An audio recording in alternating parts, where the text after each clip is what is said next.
Shalom, hari ini kita sungguh berbahagia sebab Tuhan membawa kita tiba di hari yang baru, juga memberi bagi kita kesempatan untuk merenungkan firman-Nya.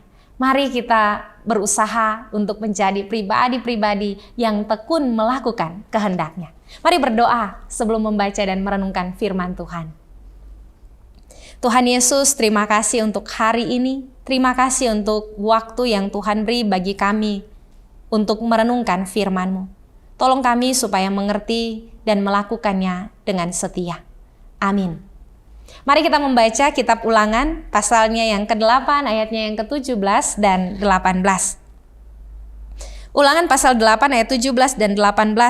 Maka janganlah kau katakan dalam hatimu, kekuasaanku dan kekuatan tangankulah yang membuat aku memperoleh kekayaan ini. Tetapi haruslah engkau ingat kepada Tuhan Allahmu, sebab Dialah yang memberikan kepadamu kekuatan untuk memperoleh kekayaan dengan maksud meneguhkan perjanjian yang diikrarkannya dengan sumpah kepada nenek moyangmu seperti sekarang ini. Sombong adalah hal yang sangat ditentang oleh Allah. Dalam kitab Yakobus pasal 4 ayat 6, demikian dituliskan di sana. Allah menentang orang-orang yang congkak, tetapi Ia mengasihani orang yang rendah hati. Dalam banyak kesaksian Alkitab, kesombongan menjatuhkan orang. Ini adalah dua keadaan yang terbalik. Orang yang sombong ditentang, dibenci oleh Allah. Sebaliknya, orang yang rendah hati dikasihi, disukai oleh Tuhan. Pertanyaannya bagi kita saudara adalah, kita mau yang mana? Menjadi orang yang disukai, dikasihi oleh Allah? Ataukah menjadi orang yang dibenci, yang ditentang olehnya? Sombong atau rendah hati? Ironinya saudara, ada orang yang justru karena dikasihi oleh Allah, diberkati oleh Allah dan mendapatkan kelimpahan, mendapatkan kesenangan, mendapatkan apa yang dia mau karena diberi oleh Allah, justru berubah menjadi sombong. Ada orang yang sombong karena dia mendapatkan apa yang dia perjuangkan, karena dia diberi talenta yang sangat banyak, karena dia punya kapasitas diri yang besar, dan karena dia diberi kesempatan, kepercayaan oleh Tuhan. Padahal firman Tuhan hari ini justru mengingatkan kita yang demikian keliru. Orang Israel akan dibawa Tuhan untuk memasuki tanah Kanaan, tanah perjanjian. Di sana Tuhan menjamin hidup mereka. Ada kelimpahan, ada kesenangan, ada berkat. Tetapi demikian firman Tuhan hari ini mengingatkan supaya mereka jangan berubah menjadi tinggi hati dan merasa bahwa semua terjadi karena kemampuan dan kehebatan. Tetapi senantiasa sadar bahwa itu semua datang, itu semua terjadi, kesempatan itu ada karena Tuhan yang memberikannya. Maka bagian firman Tuhan ini pun mengingatkan kita semua di hari ini. Kebaikan-kebaikan yang kita peroleh dalam hidup, kemujuran-kemujuran, kesenangan-kesenangan apapun bentuknya, termasuk kemakmuran hidup dan kelimpahan-kelimpahan yang kita punyai. Semua datang pada kita karena Tuhan berkenan memberikannya. Semua itu adalah pemberian Tuhan. Kita tidak mencapainya karena kita hebat.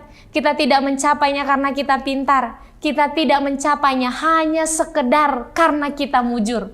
Kita memperolehnya karena Tuhan memberikannya bagi kita. Karena itu, semua kebaikan Tuhan, semua pemberian Tuhan tidak boleh menjadi alasan kita berubah setia, kita sombong dan tinggi hati, termasuk melupakan Tuhan. Semua yang kita punya, sekali lagi saudara, adalah pemberian Tuhan. Kalau semua adalah kasih karunia, lalu apa yang pantas kita sombongkan dalam hidup? Hari ini firman Tuhan mengingatkan kita supaya kelebihan, kelimpahan, kesenangan tidak boleh mengubah karakter kita menjadi sombong dan jahat. Kalau kita punya, kalau kita berhasil, kalau kita lebih dan berlimpah, jangan sampai karena semua berkat Tuhan itu mengubah karakter kita menjadi jahat, menjadi sombong, menjadi tinggi hati dan lupa Tuhan. Pahamilah ini saudara-saudara, kita tidak akan pernah bisa kalau Tuhan tidak memberikannya. Ingatlah ini, kita bukan siapa-siapa jika Tuhan tidak memberi bagi kita. Karena itu, setiap pemberian yang baik yang dari Tuhan hendaknya membawa kita memandang Tuhan dengan syukur dan bersikap rendah hati di hadapan Tuhan dan di hadapan sesama kita. Mari berdoa. Tuhan, kami memohon ampun-Mu jika dalam segala pemberian-Mu kami bersikap sombong menjadi tinggi hati. Hari ini firman-Mu menegur kami, mengingatkan kami, supaya kami selalu rendah hati, selalu bersyukur kepada Tuhan atas segala pemberian-Mu. Maka kiranya Roh Kudus-Mu menolong kami, supaya kami dapat melakukan itu dalam hidup setiap hari. Amin. Yesus menginginkan daku bersinar baginya. Dimanapun ku berada, ku mengenangkannya. Bersinar, bersinar